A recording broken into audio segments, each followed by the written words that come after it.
Turkey has lashed out at a new defence cooperation agreement signed between the United States and Cyprus, calling it a threat to Turkish Cypriot security.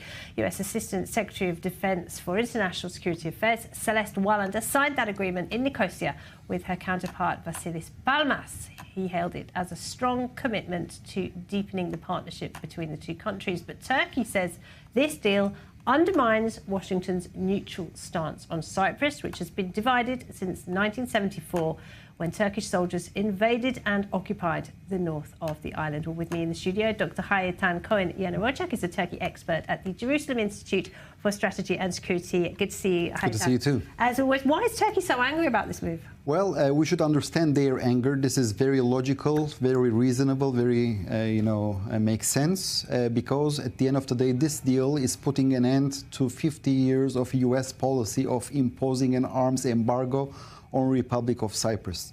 In 1974, when Turkey intervened in Cyprus militarily, in order to de-escalate the situation, the American administration then imposed a unilateral embargo, arms embargo, and since then they are not providing any weaponry, any ammunition to the Republic of Cyprus. But since 2020, we began to see a gradual change in the American policy. Then they partially lifted it, and 2 years ago, then they lifted for good. And now we are seeing this deal. But when we are looking back, I think we should not be surprised, because at the end of the day, Turkey is also conducting a rapprochement towards America's adversaries, namely Russia. And only last week they declared their intention to become a part of the BRICS. What is so BRICS? China as well. Yes. China, Russia. Yes, China, Russia, South Africa, India, right? Of course, Iran as well there. So this organization is seeking de-dollarization, meaning that they are trying to weaken the United States' domination in the world. And as a result, this is a two-way street.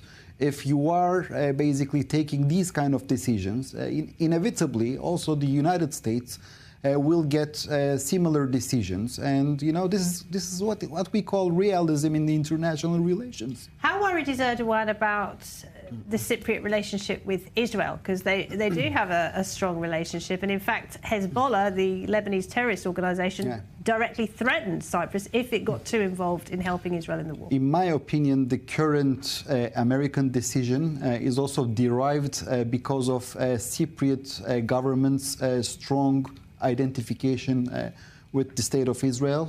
They are supporting Israel since the beginning of the war. It's not a secret. So they are declaring their side in a very clear manner. The Cypriots, together with the Greeks, are standing next to the state of Israel and the United States. And as far as I understand, the Americans are seeing it. And of course, we should not also underestimate the geostrategic importance of Cyprus. It is like a permanent aircraft carrier in the Eastern Mediterranean. So it's not an ordinary state that it is producing halloumi cheese, right? It's not only that. It's not only the beaches. It's the geostrategic location. Yes. What we say, location.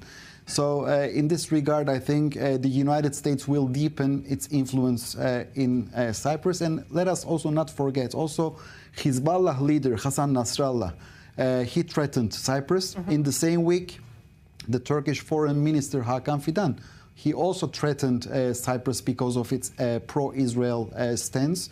So now, as far as I understand, the Cypriots are harvesting their clear stance with the state of Israel. Is there a risk Erdogan might do something, might become more aggressive?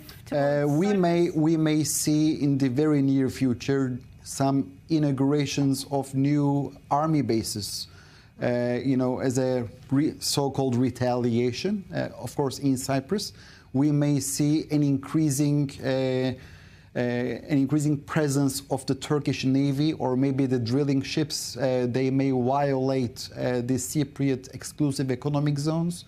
So I think, never a dull moment in the Eastern Mediterranean, in the Middle East. I think we are blessed. That's why we are called. Yeah, that's why we are living in the promised land, and all of our neighborhood. We are very much blessed. Nobody's going to die of boredom, that's for sure. All right, Dr. Karin Yenerocek, thank you very much. Thank you for having me.